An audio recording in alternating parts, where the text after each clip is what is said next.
Dan did his undergrad at Williams College in Massachusetts. Then he went to SAO for a couple of years to work on TRACE and help develop the XRT instrument on Hinode.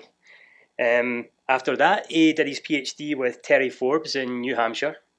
And then he was in Brussels at the Royal Observatory of Belgium as the PI for the SWAP instrument on Proba 2. And then 2 years ago, he moved to Boulder, and he's now at NCEI, I think is it called now, as working on the SUVI instrument that he'll talk about today. Thanks. All right, thanks. Yeah, so first of all, thank you very much for the opportunity to speak. And second, an apology, because I've been giving this talk like all over Boulder for the last month and a half, and if you've seen me, everything I'm going to say might be familiar, so you can leave. Is this the last one? So no, there's a few more. Oh, so, yeah, so you can see this again. One of those. It's better to have you running around town than everybody else. Well, we'll find the one with the best cookies. Yeah. So I'm talking about SUVI, the Solar Ultraviolet Imager on GOES 16 and soon to follow 17, 18, and 19, which will carry identical instruments. And it's basically just launched less than a year ago, and it's still in sort of the checkout phase. So we don't have a lot of results. So what I really would like to do in this talk is sort of present for you a little bit of SUVI data and a little bit about the instrument, and then kind of tell you what I think we might be able to do with SUVI someday by way of showing you results from other instruments, primarily the SWAP imager, which I used to work on.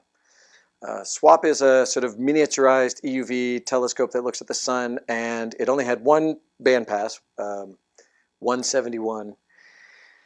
So it was limited, but it had a large field of view, and we were able to do some interesting things with that field of view. So as you'll see, that I'm going to come back to that many times. So let me just acknowledge, I'm going to show a lot of different people's work in this talk. I won't name them all, but many people have contributed to this work, and they deserve some recognition. And I also am required to admonish you not to try to use SUVI data to do space weather forecasting. There are many reasons you wouldn't want to do this right now, but number one is all the images are presently coming out of the data calibration pipeline in mirror image, so you will always get the wrong answers. I don't know how anybody could use SUVI data for space weather forecasting, because really nobody has access to it but us. But anyway, I'm going to show you images, and don't try to interpret them as having any meaning, or NOAA will become angered and yell at me. So what I really want to sort of get at in this talk is what I have been calling, and other people have been calling, the middle corona. We see the lower corona pretty well with a variety of imagers, UV imagers, X-ray imagers. And we see the extended corona very well with coronagraphs. We have some ground-based coronagraph observations that kind of cover this region, although you get into the region where things like sky brightness become problematic.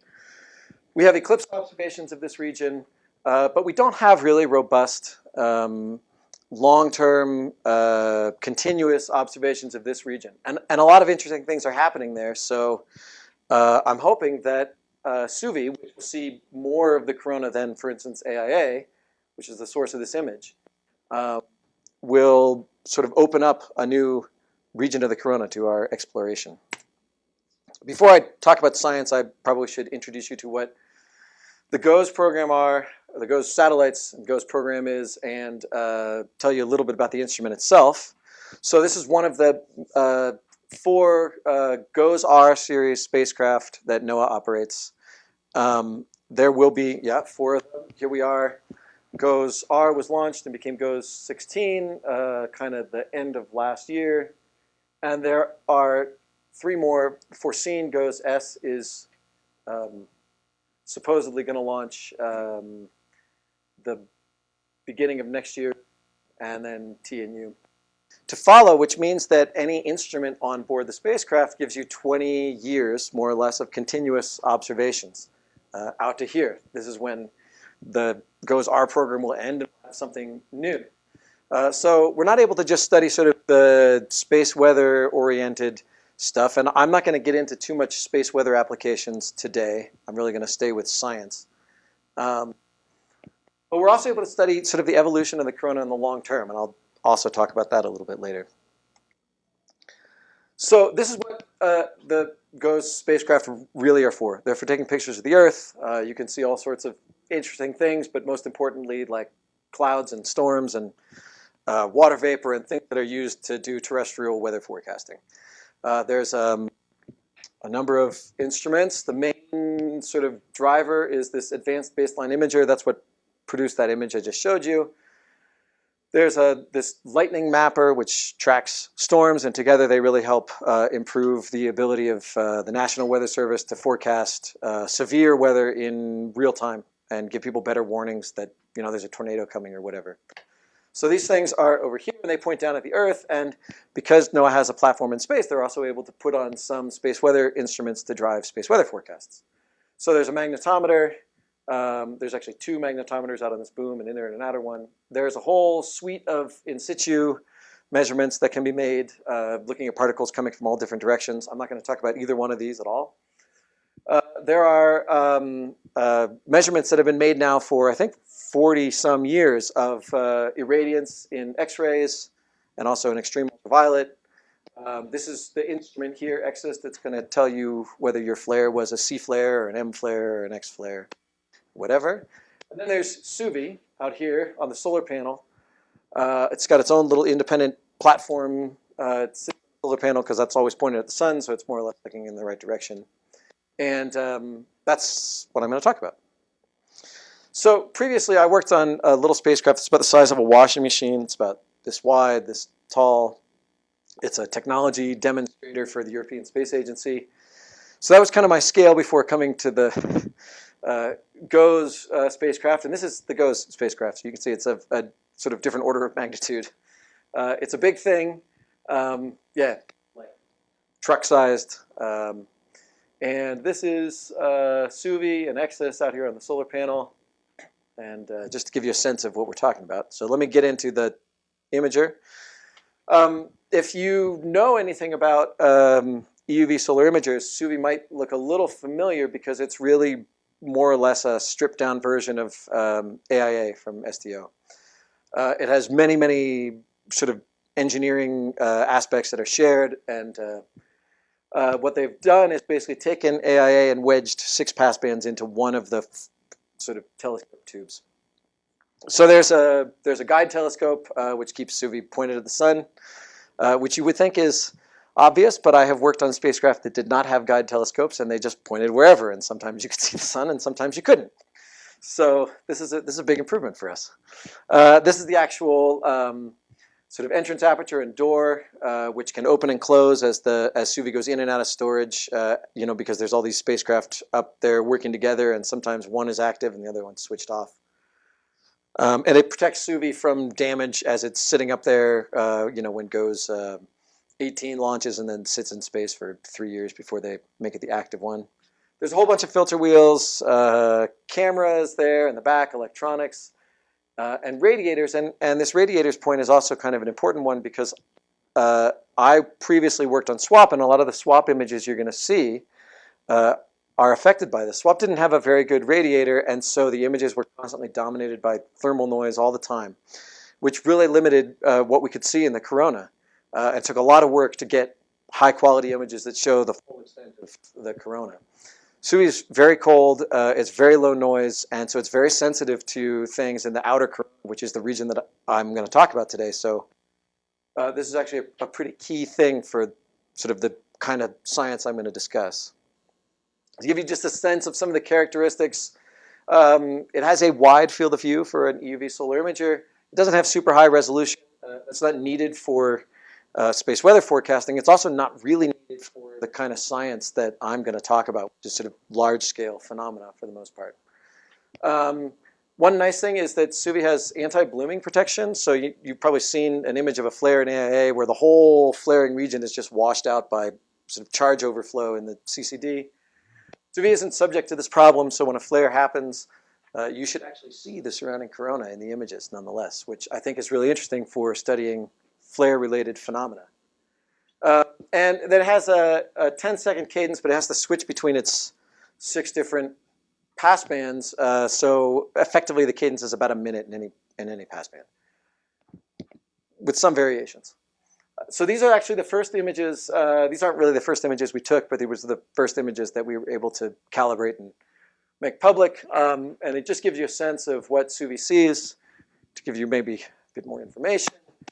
6 passbands range from 94 and 131, which are familiar sort of flare passbands from AIA, to more sort of large-scale coronal temperatures that we see in these two. 284, which is not used in AIA but has been used on other spacecraft, is back and is sort of potentially interesting. And then 304, which does more cool chromospheric type temperatures. Just to give you a sense of the instrument response, this isn't really that interesting, except to point out that these 2 passbands here overlap. So if you look at sort of what SUVI's seeing, here's a representative spectrum from, I don't know when, 2010 or something, when the sun was relatively quiet. And yeah, so some of these flare channels don't really see any lines of interest. You have iron 9 and 10, iron 12 in 171 and 185. Then you have these 2 passbands, which are seeing hot and cool stuff, supposedly separately, but they overlap and both see contribution from both of these. So this is an interesting problem to disentangle these 2 overlapping images, which we haven't really worked on, but we'll have to. And if you go back and you look at the 284, you can really see how there's some leakage in both of these. So when I show you images today, if you say, oh, yeah, I see a lot of cool stuff in that image. Well, that's why. Just to give you a sort of comparison of what SUVI sees compared to other imagers, you can see SUVI is pretty similar in its coverage of different wavelength bands to AIA, not exactly the same. There's a long latency now of 171. That's the only passband that's used by all of these imagers. Just a quick question. Yeah. That solar spectrum that you showed? Yeah. Is that a full disk integrated? Yeah, it's from Xray, Eve. So yeah, it's just a full disk integrated spectrum. It's not meant to do anything other than kind of give you a sense of where the lines are in relation to the bands. SUVI has a relatively large mirror compared to many EUV imagers. I won't go into the details, but it's 20 centimeters across, but it's segmented into sort of 6 segments, so each passband gets a piece of the mirror. Nonetheless, on a pixel-by-pixel basis, SUVI's sensitivity is better than AIA. Now, AIA has a lot more pixels, and you can add them up and do all. So AIA is actually seeing more photons. But again, from the perspective of like studying large, faint structures in the corona, SUVI is well suited for the task. So yeah, in comparison to what other imagers have seen, here's the AIA field of view down here. And out here is SUVI in the blue and SWAP, which I will show many results from. It's out here in the white. They're pretty similar, as you can see.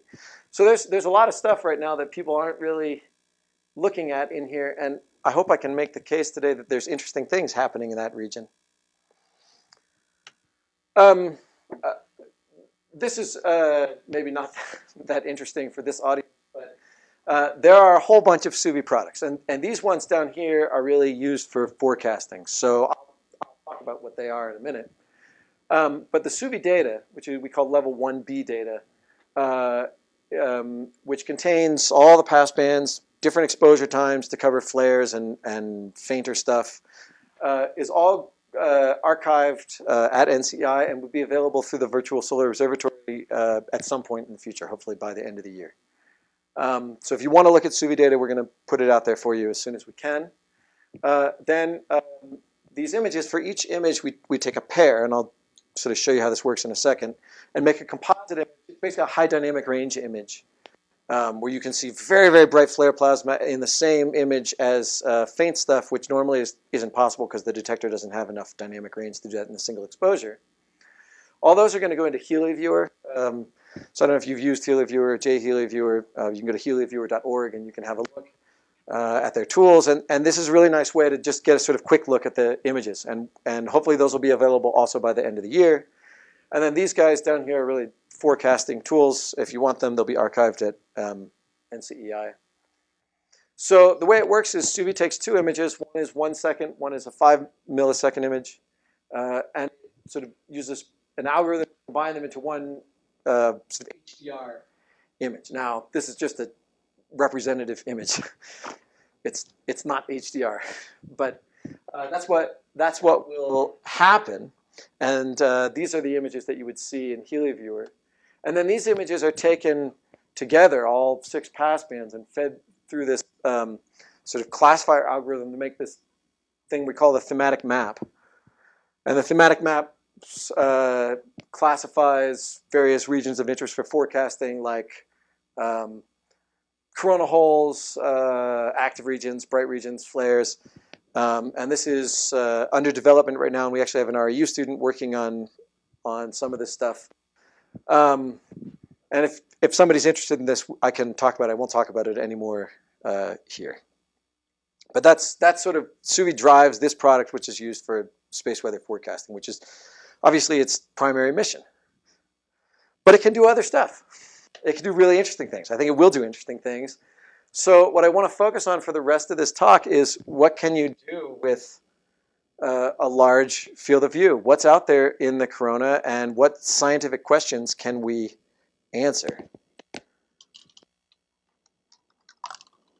So my background before I got into the business of calibrating imagers is really solar eruptions, and in particular magnetic reconnection.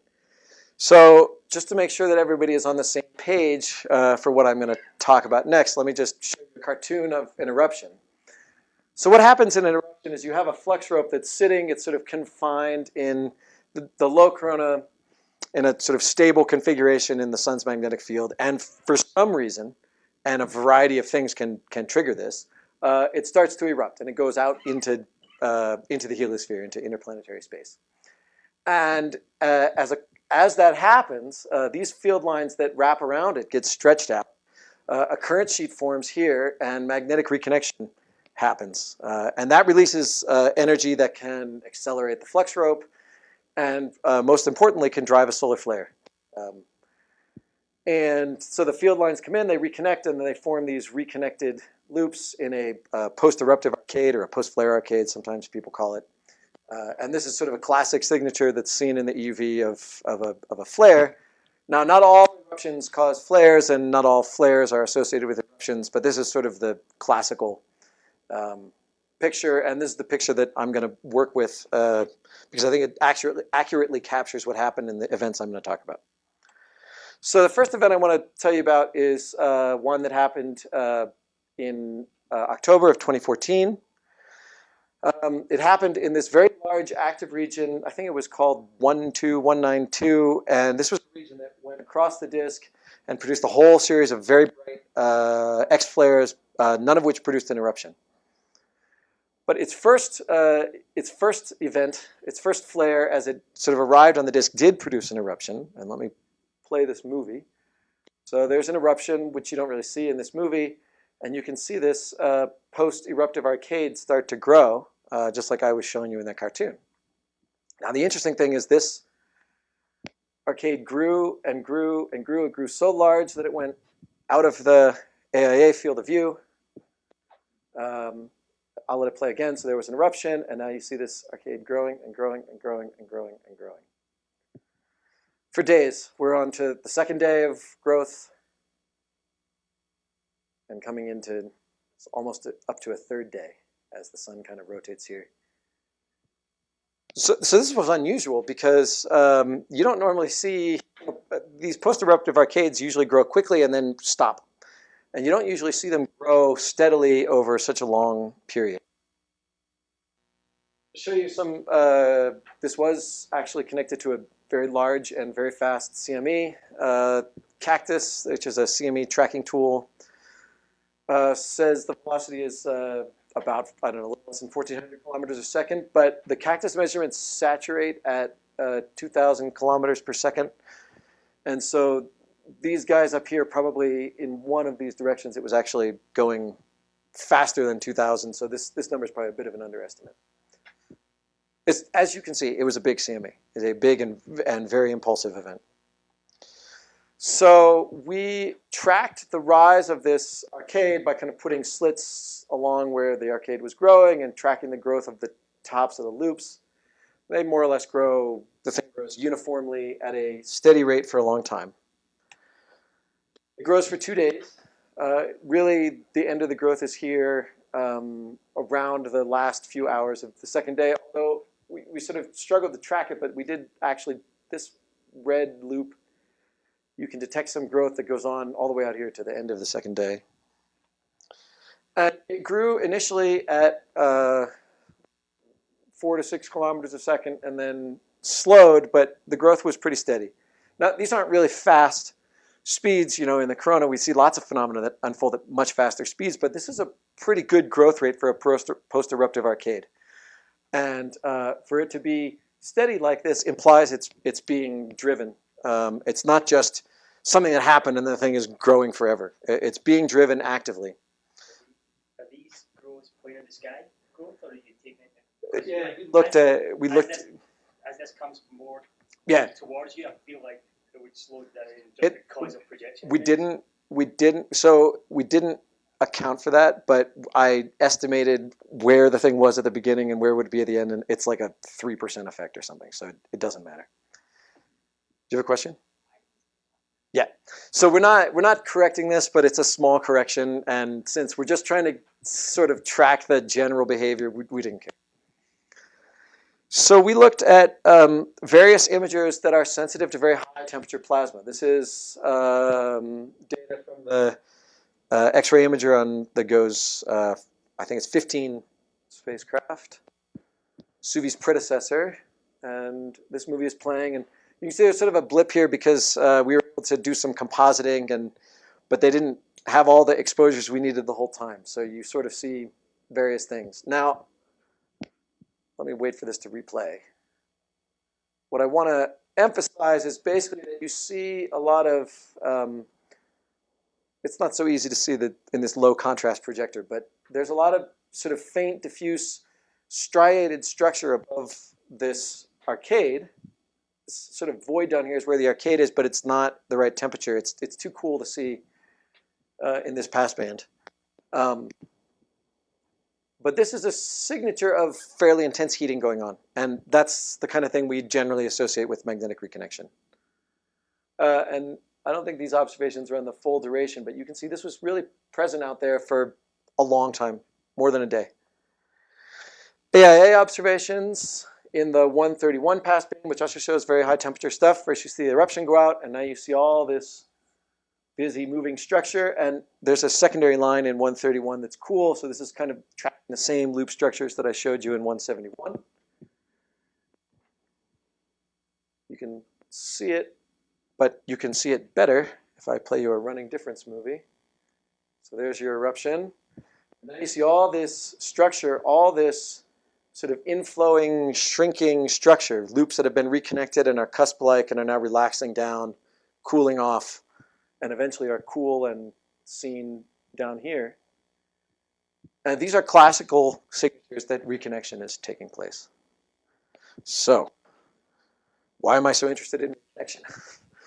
Well, when we looked at this event, we looked for other examples of people who had seen large post-eruptive arcades like this. And one of the best sets of reports on this kind of feature is by Sveska, who did a whole series of papers on these things and basically compared them. If you compare them to sort of traditional loops, this is an old figure, so the observations are pretty old, but pretty much typically what you see from post-eruptive arcades is they grow rapidly and then they quickly slow and the thing's over. But Sveska has found this class of events that just, these loops just keep growing and growing and growing. He called these giant X-ray arches. And Sveska worried that the model we have of an eruption and reconnection in its wake could not explain the growth of these things. They're so different than the typical model, and there's no evidence, especially at the time that Sveska was studying these, that there was sustained reconnection that could drive them. And Svetska looked particularly at the fact that the reconnection rate is basically proportional to the alphane speed. And the alphane speed itself is proportional to the magnetic field strength, which is falling as you go up in the corona. And so Svetska argued, well, B is going down. That means the reconnection rate is going to go down, and this thing is going to be a self-limiting process. These have to be caused by something else. But a while later, Jerry Forbes and June Lin looked at this, and they found that if you, let me just go back to this for 1 second. If you play with the density term a little bit, and you have a B that doesn't fall off quite as fast as you might naively expect, you can actually get to a scenario where the alphane speed just increases as you go up.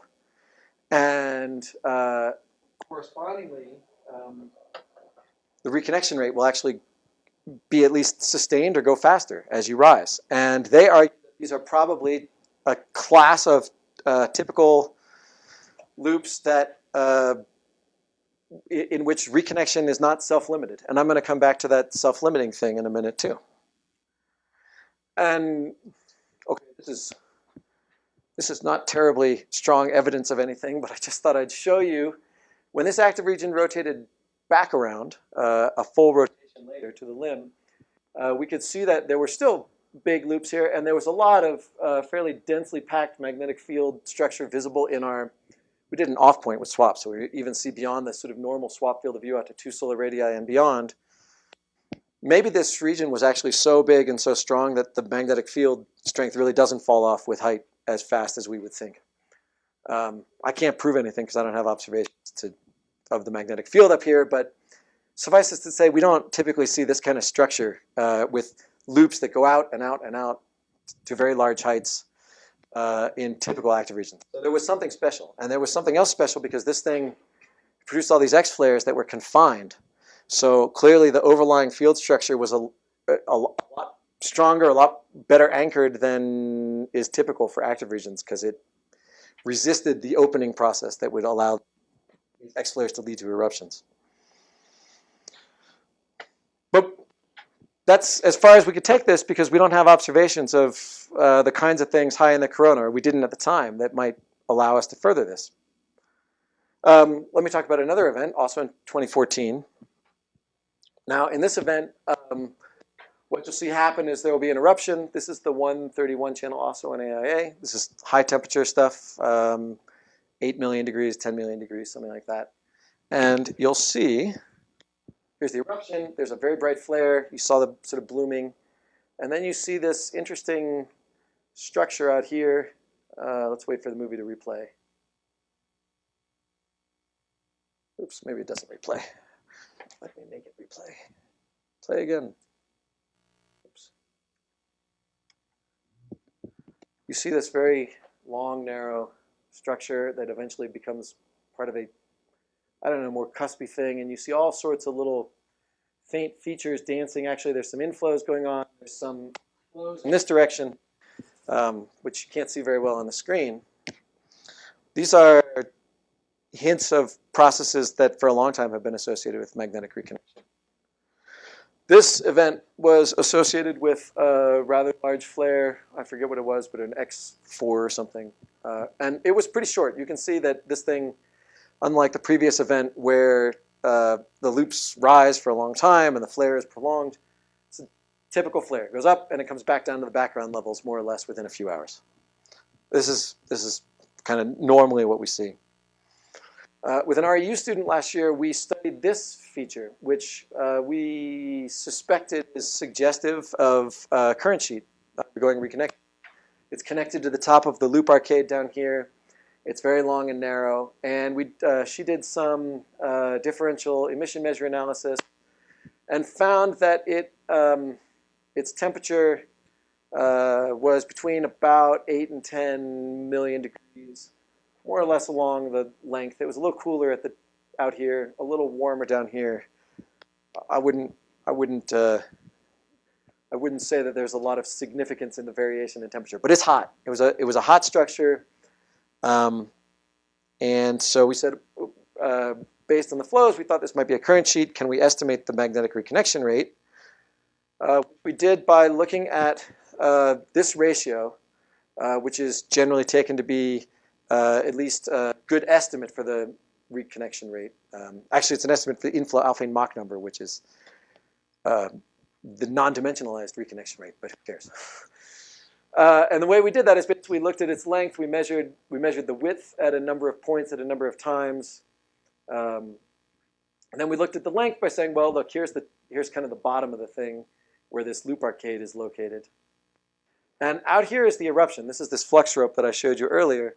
So the top of it must be kind of near this cusp-shaped feature at the bottom of the flux rope. We don't know exactly where, but just a rough estimate to get a sort of order of magnitude answer, so we don't worry too much. And taking the length, taking the widths that Allison measured, we get a reconnection rate that's pretty slow, 0.004, which is not out of the range of measurements other people have made, but it's slow compared to a lot of reconnection rates that have been calculated. And it's also very likely that the rate was high early on. Impulsive events don't usually have reconnection rates this low because you have to free up a lot of magnetic energy pretty quickly to drive a big X-flare.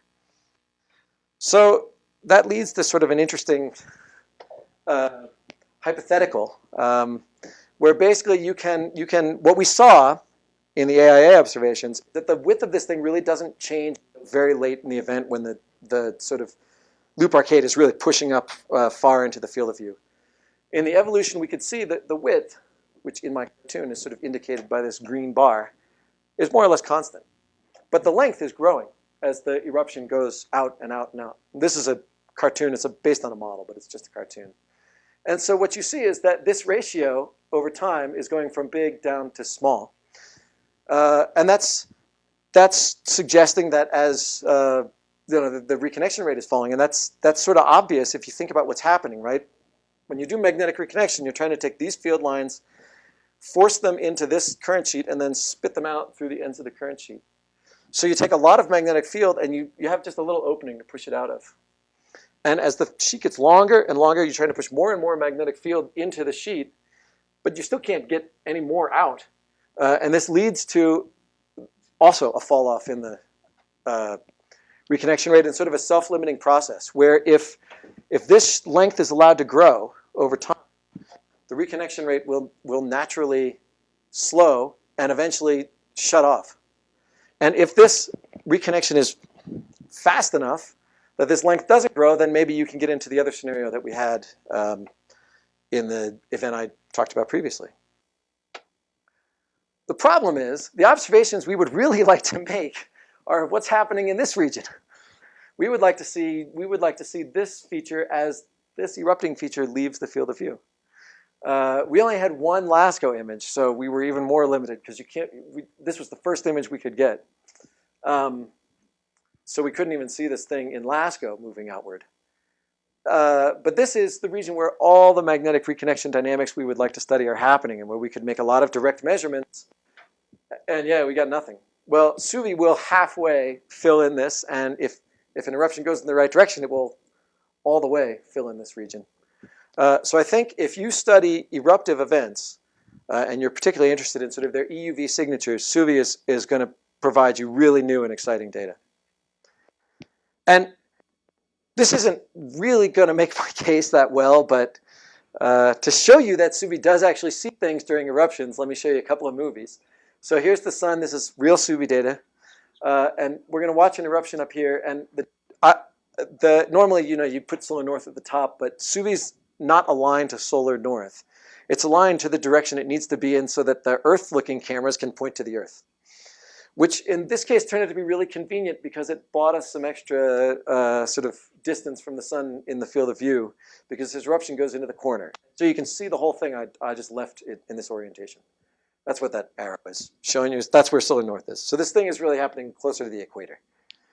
Let me play the movie. So you see a little bubble go out, and you see all these wiggly motions in these fields. You can see it sort of darkens and then fills back in a little bit.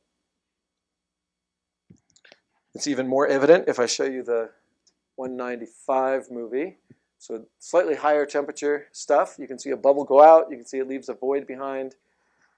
A dimming, but seen instead of looking down on the corona, like we often see dimmings, maybe seen to the side. You can look at its 3D structure. You can see all sorts of interesting dynamics and little instabilities and oscillations out here. We can look at higher temperature stuff. You can see the eruption go out. That's by low temperature, creeping in through this secondary line in the passband. But you see, it's faint, but you see some striated structure inflows that could be the signature of what are called super arcade downflows, which is the sort of outflow from the reconnection region. Now, this is a very weak flare. It was like a, I don't know, a C1 flare or something. It didn't produce a lot of bright stuff of the kind that I hope we will eventually see. But I think we did show that there are things happening in the corona in the far field of view, and at some point, if we get lucky, we're gonna make observations that really can add a lot of understanding to what we know about reconnection, which right now is really understood better through models than observations. There are relatively few observations, direct observations of reconnected related phenomena to support the models. So to draw sort of a conclusion, I think SUVI has the potential to address key questions about the nature of magnetic reconnection during eruptions, and particularly in regions that are not previously observable. Okay, so let's take a totally different topic now. SUVI can do short-term dynamics, reconnection, flares, eruptions, that kind of thing. But there are also sort of questions about the large-scale structure of the corona on the long term that SUVI can answer. So to kind of show you what I think SUVI might be able to do, I'm going to show you a long movie that we made using SWAP. This is 171. This is coolish coronal material, 800,000 degrees or something. It has been heavily processed, so it shows up nicely on the screen. I'll just play it.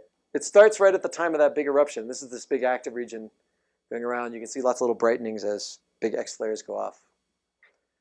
And now you see the sun rotate. So there's one rotation. Here's our big active region back again. You can see there are big, giant loops coming out that are connecting somewhere out here on the window shades, maybe. Up here you see interesting fans and cusp-shaped structures that are probably linked to pseudo-streamers. Obviously, there's a lot of dynamic events. Let's play it again. The point I want to make is that as the sun is rotating, there's really some rich and complicated structure out here in the EUV that nobody has looked at before. You can't see it with AIA. You can't see it with EIT because they don't have the field of view. The stereo spacecraft have the field of view, but the image compression needed to get the data back from the spacecraft way out in interplanetary space is more or less limited to looking at the inner corona also. So this is totally new stuff in terms of what we can see in the EUV. And there's a lot of interesting questions. So after we made a whole bunch of movies like this with SWAP, we wanted to see if we could sort of quantify things and try to understand how the EUV corona is evolving on long time scales. And so we just took a long series of SWAP images like this one, and we broke them up. We said, okay, well, what are we seeing on the disk? And can we relate that to other things like the sunspot number? And then what are we seeing off the disk? We took this whole region with the disk not included and just sort of summed up the signal in various ways and looked for patterns. And what do we see far off the disk at larger and larger heights? And this is just one plot from this paper, but what we have here is the north and south of the image, or the northern and southern sunspot numbers. This is the on-disk signal, and this is the signal at relatively large heights in the corona, so above 1.3 solar. Regress out to the middle corona.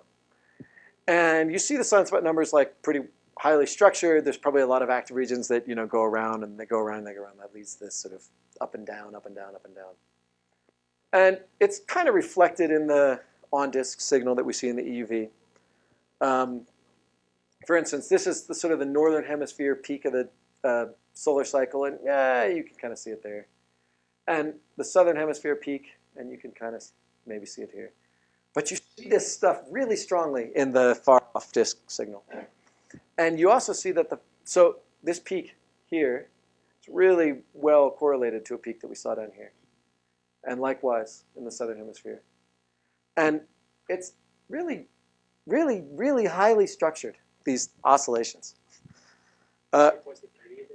It's 14 days, about. And what we discovered is that there are these large structures that we call fans, and these things tend to sit on top of pseudostreamers. So a streamer is just a place where you have like a single dipolar structure and then the field lines going out into the heliosphere above it. A pseudostreamer is where you have a sort of tripolar structure, so one polarity, two polarities, three polarities. And you can see there's two sort of prominence cavities here. And these structures tend to overlie those regions. They produce these extended cusp-like features. This is tracing out maybe a separatrix surface or something. And they persist. So here's July. Now this thing's moved to the other limb, August. Later in August, other limb. Later in August. And you can see this thing is just there. It's going around and around and around and around. And that's what's causing this bump in the signal that we measured. So the outer corona, the middle corona, say, is dominated by these kinds of structures which I don't think anybody even knew were there prior to SWAP. What are they? And why are they? Why do they have this shape? Why are they bright above this surface and not below? These are obviously inverted color, so dark things look bright. Nobody knows. This is something that I hope that SWAP will continue to answer, but SUVI will push much further into in the future, because here we only have passband. So if you want to understand what is the temperature, are there heating processes, are there cooling processes, you can't do that with SWAP, but we should do it with SUVI. And sort of related to this, my colleague Laurel Rockmiller looked at sort of similar structures as they relate to the polar field reversal. So what she did, and this is a very long movie, I won't make you watch the full 10 minutes or whatever it is. She tracked a whole bunch of features down here above the South Pole. There's a prominence cavity here and a prominence cavity here. And this is really actually one polar crown filament going all the way around. So it's tracing out a neutral line on the surface of the sun. And as that line moves southward as the field reversal unfolds, these guys are getting closer and closer and closer together. Let me see if I can, where's the mouse pointer? Skip ahead a little bit. So they're closer, and now you see this sort of starting to look maybe more like a pseudostreamer than two separated streamers. And now you can really see a classical pseudostreamer shape. So there's two little cavities down here, and then overlying, well, it kind of went away, but there it is. You can see a strongly like structure. It's easier to see if I show you a cartoon, which I'll show you in a second. It gets smaller as time goes on. You can still see it there, though. And smaller until it's completely gone. It's not present at all at the end of the movie. And what Laurel showed is happening is, so you have the sort of two different polarities on the sun, and this is moving southward, and a single sort of three-dimensional streamer curtain circles the whole pole above this region. So you have blue polarity out here and red polarity up here, and as these move together, eventually there's an inversion. And not an inversion. As the inversion line is moving south, there's a switch from two streamers to pseudostreamer. And at this point, all of the magnetic flux that's connected to this region is now closed. And so that means that the whole heliosphere has changed polarity well before it's happened at the surface of the sun. And then this guy shrinks, and then finally the whole inversion has completed. And she was able to link this to observations. So these are basically tracking structures high in the corona. She's tracking the pseudostreamer edge and the neutral line using the locations of those prominence cavities and the two limbs. And she was able to relate those. So this is the same structures now plotted on a map of the photospheric magnetic field, and she was able to show really that these things are just tracking very nicely along. There's some oscillation and some wobble, and this thing isn't perfectly straight, but this is really tracking the polarity inversion. And I think there's a lot of interesting stuff you could build out of this, but certainly to my knowledge, nobody has tracked the polarity inversion away from the surface of the sun and out into the heliosphere and shown that it happens differently in the heliosphere than it does in the on the sun. And so just to show you the potential I think SUVI has, I'm going to go back to some of these same images I've showed you before. Now this is images that have been very carefully prepared and processed sort of with the same algorithm we used to prepare that long movie I showed you before. And this is 171. Here's an active region. And you can see there's just a lot of structure above it, loose. But there's also a lot of internal structure in the sort of extended stuff coming out of this active region, this fan. Up here, looks like there's a pseudo-streamer type feature again.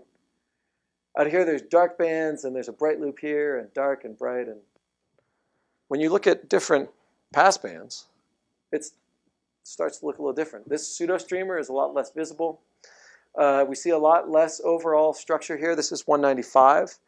And it just tends to be much more uniformly filled with plasma, or visible plasma, in these images. You can see a coronal hole down here, but there's a lot of structure out here at far distances.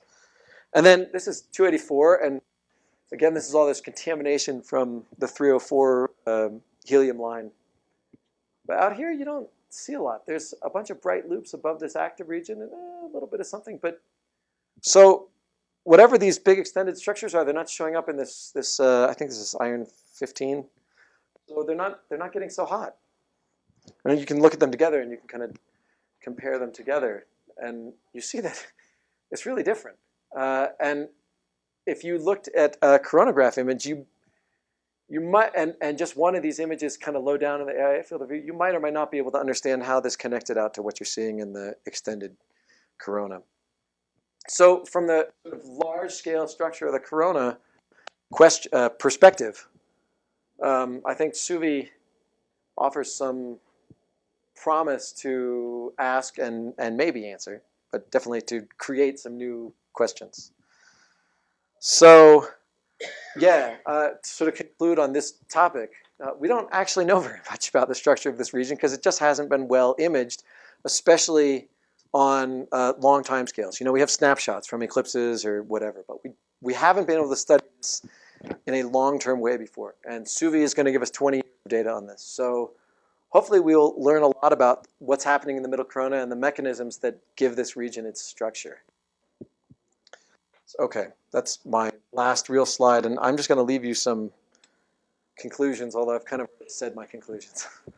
SUVI's really great. It's working really well. I think the data are really promising, and I hope if you're interested in EUV observation in the corona, you'll take a look at the data. They are not publicly available yet, but if you would like to see something now, I can prepare the data for you and get it to you somehow, and you can email me. And eventually, you'll see UV data making their way into HelioViewer and the Virtual Solar Observatory, and there should be a pretty simple and direct access corridor to get to the data. So with that, I'll stop and take questions.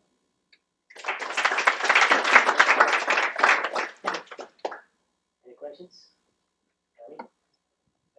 Not that much of a question, but more like a comment about the last sport movie and the type of features that you talked about. Yeah. It's kind of during biology, you know, and now the entire audience is going to laugh, but during bells with that cartoon of magnetic carpet from you have some public archive. But no, I mean seriously, the features. And you know, the magnetic carpet is actually where you do have a change of regime, right? This is where back then gradually, you know, show the plasma stops to matter. And you know, the reversal process is happening somewhere around that time more or less. Is it so? Yeah, I think you're absolutely thinking in the same direction some of the other people who've looked at these movies have thought of. And there's actually a ESA sponsored working team looking at just the question you're talking about, and in particular where sort of change in plasma beta from very low beta to higher beta, what role that might play in what we see, and whether it's just shaping the corona or actually driving the structures we see out there. What? So I totally agree with you. Yeah. I would like to see a visit out with where can we put the takeover. Yes. So I really feel that should be the next step. Yeah, I think that's a really good point. We're working towards this in a variety of ways, including coordinating observations with the upcoming eclipse, where we should get really high quality images actually over at least some time. But also these could be linked to but since the eclipse is going to be observed for a few hours in various locations, we might be able to do something with that. And we'll do some dedicated campaigns where we really try to push do some pointing and push the field of view out, definitely with SWAP. And I'm going to lobby for them to do it with SUVI, but I don't know, because it's an operational instrument, whether we get away with that. But I think this is a good idea. And also I guess we could bring into the mix things like K-Core. So absolutely. Those sort of white light type observations are not ones that I have as much experience with. So if there's somebody who wants to make this comparison and wants some data, I can also sort of help facilitate that. Yeah, that's a really interesting question. Maybe with SUVI you can kind of work out the temperatures, and then with white light you can work out the densities and get a pretty robust picture of what's happening. So the structures that you showed toward the end, which were these really big ones. You mean like in this? First of all, they appeared mostly in the background. Like here, you mean? Exactly. When you actually showed the time animation, you got the impression that those were actually in the background. Yeah, that's an interesting point. It's something one wouldn't otherwise actually see if you don't see it from a movie, right? Yeah, it's really interesting. I agree with you completely. Let me just play the movie again so we can all. So the question is really, what does it have to do with the magnetic field, for example? Is that anything like that, or very different? It has to be like that. They are tracing real magnetic structures. They have to be. Yeah. But it's not the whole magnetic field. It's just It's just the structures that happen to be at this temperature. Exactly, yeah. And this is a question I would very much like to answer. And I completely agree with you. Like, if you just look at an image here, you don't have any sense of this thing sort of being present or its three-dimensionality, but you can actually watch it move. Right. Backside of the sun, and so that over these long these prominence cavities that form in conjunction with pseudostreamers, I think you see sort of curtains of structure like this, and it may be that they glow so brightly when the thing's on the limb because all of a sudden you have a long line of sight through a bunch of very faint structures.